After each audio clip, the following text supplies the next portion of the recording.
Jussie Smollett has pleaded not guilty to 16 felony counts of disorderly conduct for allegedly lying to police about being attacked and will now stand trial.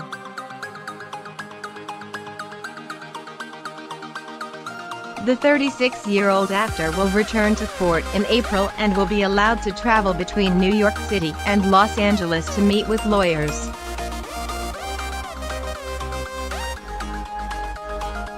He was accompanied by some but not all of his family and said nothing as he strode quickly into the courthouse wearing a pair of sunglasses.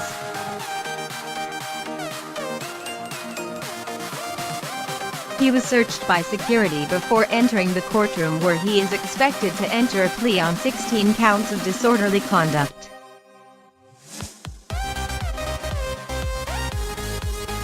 If convicted, he faces a maximum of 48 years behind bars.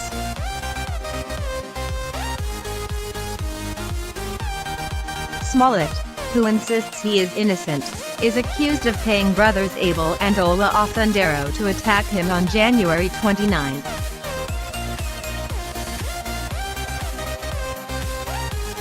They told police the actor wanted a raise on Empire, the Fox show in which he is one of the central characters.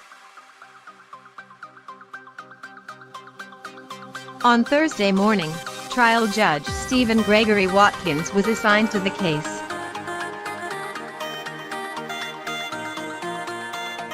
After pleading not guilty on all counts, Smollett left the court with his family without making a statement.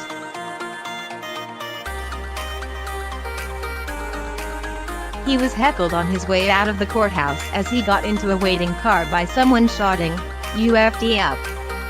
Lock him up!"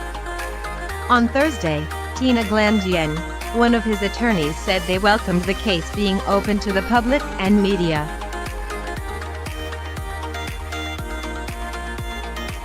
"We welcome cameras in the courtroom so the public and the media can see the evidence, and we believe is a lack of evidence against Mr.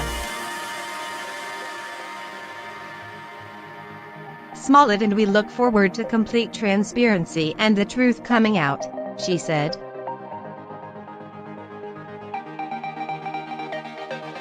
Members of Smollett's team told the media at the courthouse that his Empire co-star Terrence Howard had planned to attend the arraignment but that his flight was delayed arriving in Chicago.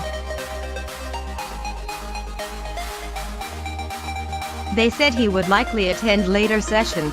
Smollett's court appearance coincided with the revelation that his family contacted former Michelle Obama aide Tina Chin to get in touch with state's attorney Kimberly Fox the day after the attack to tell her they had concerns with how the police were handling it. They were worried, they said, about the amount of information that was being leaked to the media from the start of the investigation.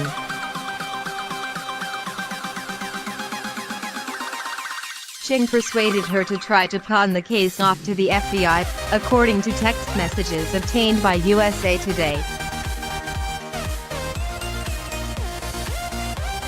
Fox said she was trying and had spoken to Chicago Police Superintendent Eddie Johnston to try to convince him to let the FBI take the lead on the investigation.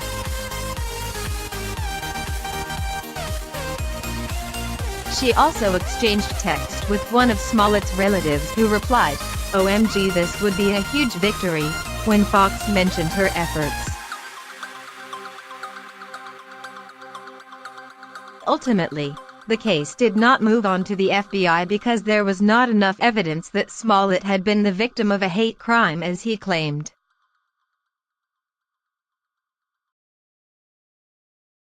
Fox recused herself from the case after Smollett was arrested, saying at the time that her contact with a family member of his was a conflict of interest in the case.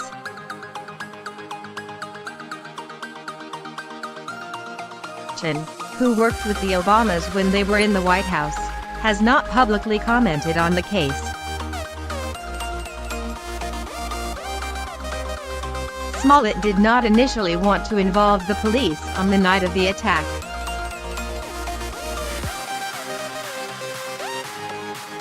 It was his friend, 60-year-old Frank Natson, who insisted they call 911 after he arrived back at his apartment with a rope around his neck and bleach on his clothes, claiming to have been assaulted by two men who shouted, "This is made a country," as they beat him.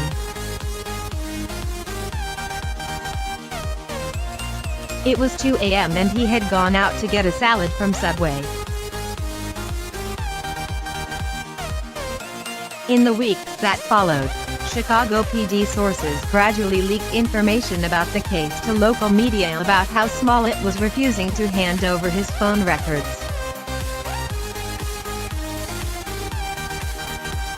As they combed through surveillance footage from the night of the attack, they honed in on the Osundairo brothers and tracked their rideshare and taxi movements.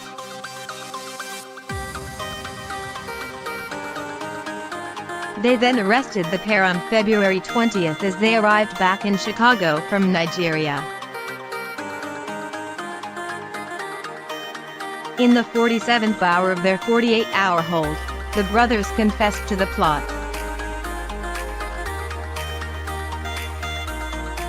At around the same time, Smollett went on Good Morning America to plead his innocence and condemn the growing skepticism surrounding his case.